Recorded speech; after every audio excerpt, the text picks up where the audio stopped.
I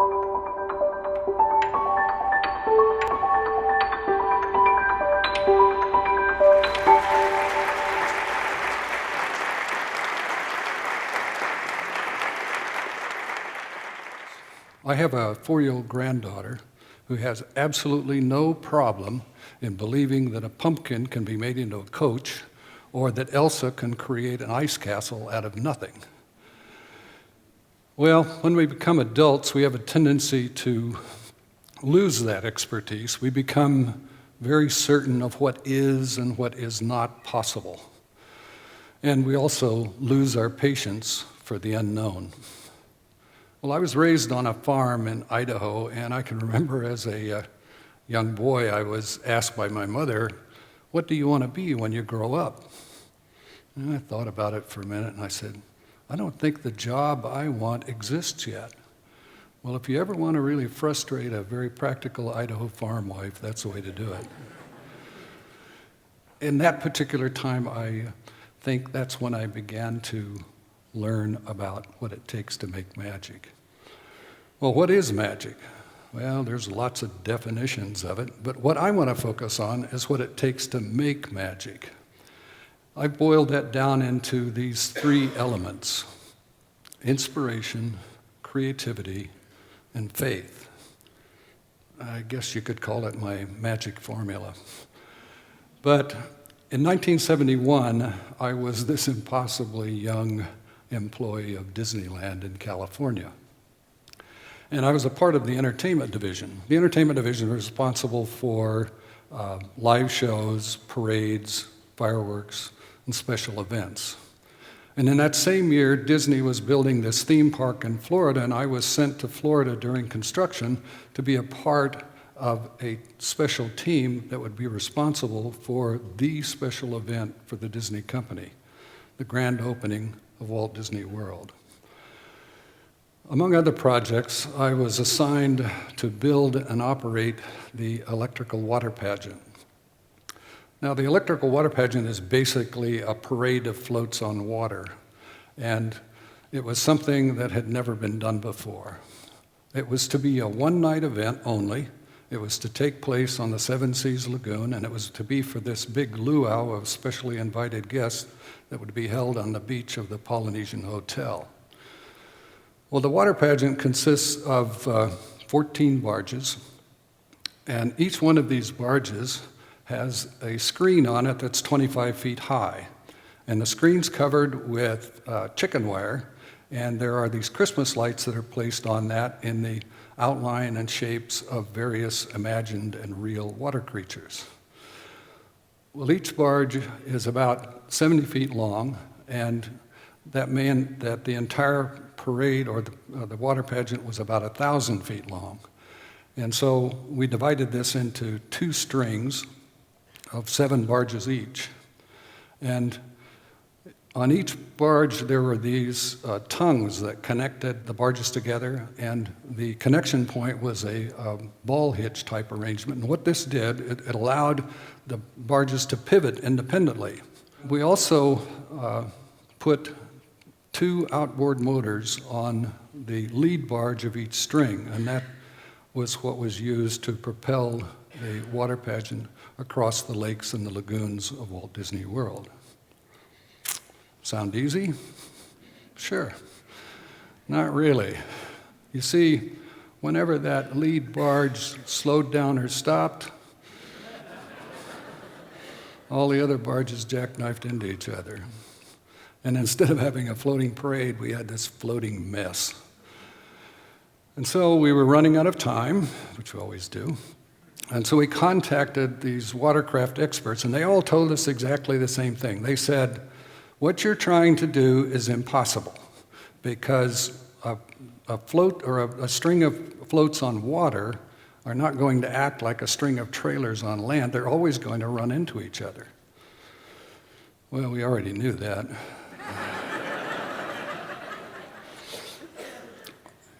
But we were up against a lot of difficult problems, but we decided that what we could do is work on this. It took us a while to get this kind of going, and what we were trying to do was figure out how we could make this work. And what we didn't know is that what we needed was inspiration. And so there we were out on the Seven Seas Lagoon one night with less than 3 days to go, and we had the whole team there. We were gathered around our floating mess. We were trying to figure out what we were going to do, how were we going to make this work, and this voice spoke up. It was one of the drivers of one of the strings. He was a high school kid. He'd been hired part-time by Disney to drive it, and he had a little bit of experience with watercraft. He had no experience in physics, no experience in engineering, and he wasn't even a part of our team. But he had this idea. His idea was that if we put another outboard motor on the very last barge and faced it in the opposite direction, we could keep the string taut and keep them from running into each other. Phew, it worked. It was a simple, elegant idea, and it worked. And I thought, I should have thought of that.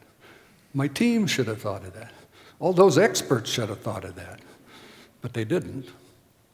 And so we were left with this high school kid saving the day. And what I learned from that was this, that inspiration can come from anywhere. And you really need to spread your net far and wide, much wider than your own circle, because that's where you're going to find inspiration. And now here it is, 44 years later, and the Electrical Water Pageant is the only thing that has survived from the grand opening, and it's been performing every night since, all because of the inspiration of this high school kid.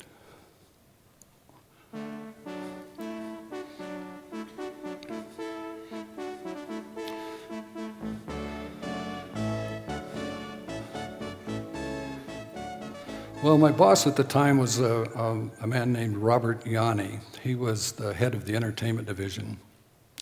He was kind of a creative force of nature at Disney, and he was the one who produced all of the activities and events that's surrounding the grand opening ceremonies. The water pageant was his idea, which, by the way, was a precursor to the Main Street Electrical Parade, which was also his idea. But in 1982, Epcot was just about to open, and Bob was once again tapped to be the producer of all the grand opening ceremonies, and I, along with my cross-functional team, were to play a major role.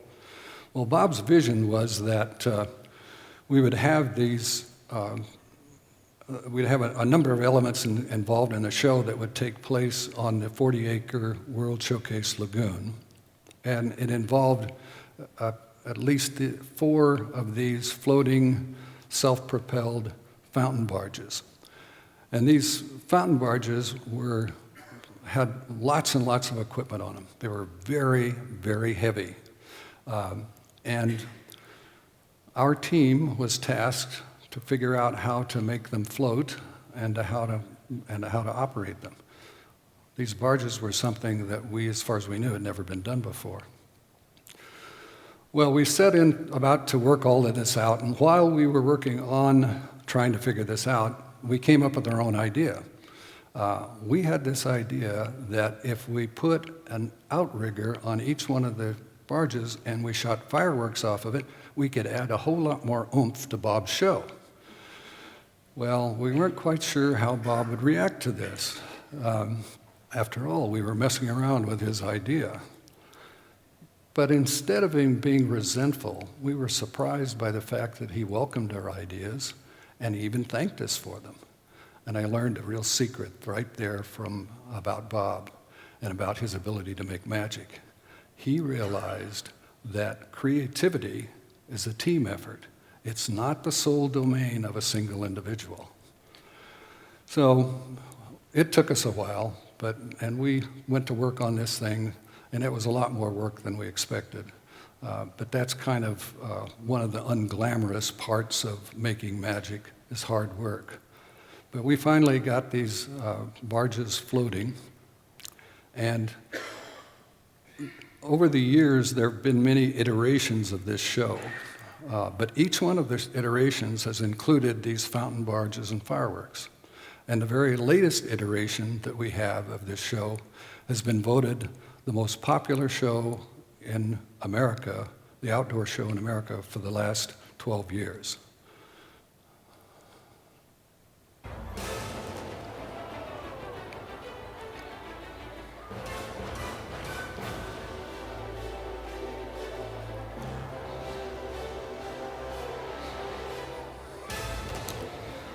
Well, after you do enough of these never-been-done-before projects, you kind of naturally gravitate towards research and development. And my whole team and I were moved into R&D. We had this unofficial motto, which was, if we knew what we were doing, it wouldn't be R&D. Well, Disney is probably the largest and single user of fireworks in the world, and so we set about to reinvent the way in which fireworks would be presented. Fireworks are launched from these tubes. They're called mortars, and inside each one of these tubes is placed a fireworks shell. The shell is usually round or cylindrical. There's a black powder lift charge that's put on the bottom, and when that lift charge is ignited, it propels the shell out of the tube and into the sky. And while the shell is traveling, there's a chemical time fuse that burns from anywhere from 2 to 5 seconds. And when the shell theoretically reaches apogee, it bursts and it creates the effect, the fireworks effects that you're all familiar with. Well, we set about to change all that. First thing we did is we put everything under computer control. Then we replaced the black powder lift charge with compressed air. And by adjusting the air pressure, we could determine exactly, precisely, where and how high in the sky we wanted that shell to go. The next thing we did is we replaced the chemical time fuse with an electronic programmable chip. And with that, we could determine exactly when we wanted the shell to burst. Well, there are a number of creative benefits from that, but one of those is these mouse ears. We were able to do that. And by the way, you can't do this with the traditional fireworks. I know, I tried, I failed too many times.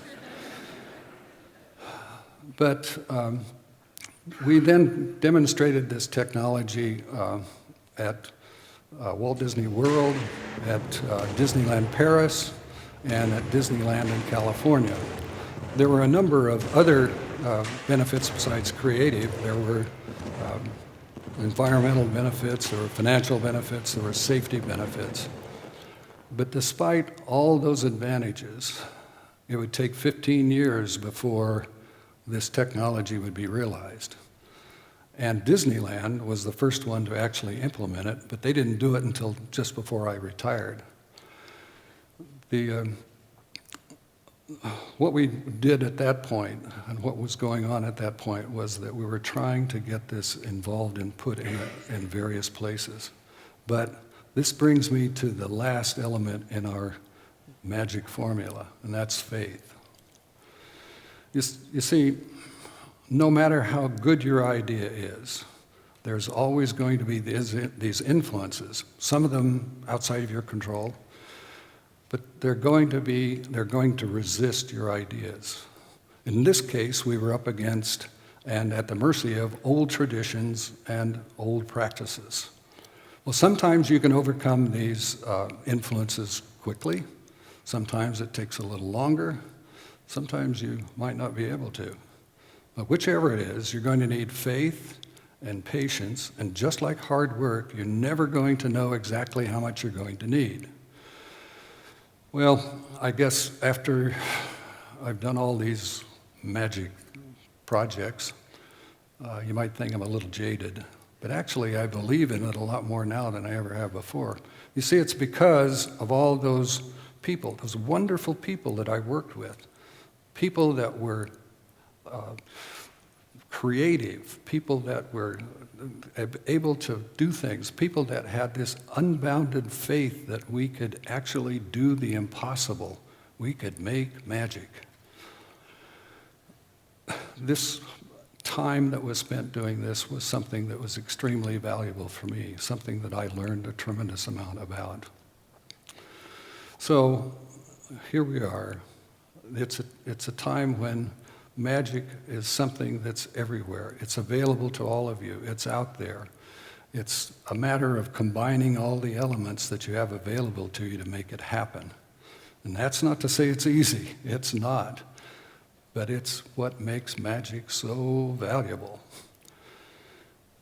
So, don't cheat yourself, or all the rest of us for that matter, for all the magic that you have inside of you. You have everything you need to bring it out. And by the way, if you have trouble in believing in magic, I'll let you talk to my granddaughter. She'll straighten you out. Thank you.